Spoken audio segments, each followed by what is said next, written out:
zay ny amin'iny vaovao iny fa ireo vaovao tapatapa kosa indray ny vavonina manaraka ao ka avy hatrany ary dia anaraka izany isika. Tsy vao tena tonga amin'ilay fitenenana hoe may ambondrona, nisy trano may tokoa teny atoerana andro maraina, somary avotanana ihany ny trangan'izany famaizan'izany ary somary nanansarotra ny famonoana ny afo.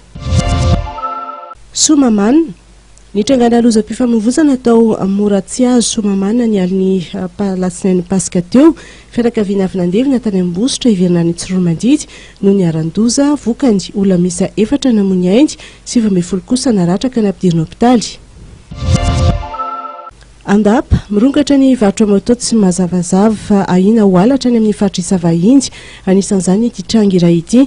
Tovolahy iray no voasambotra niaraka tamin'ny moto alatra misa 4 avy any Majanga. Rehefa natao moa ny fanadihadiana dia voasambotra ilay tovolahy ary tafaverina ny amin'ny tompony kosa ireo moto.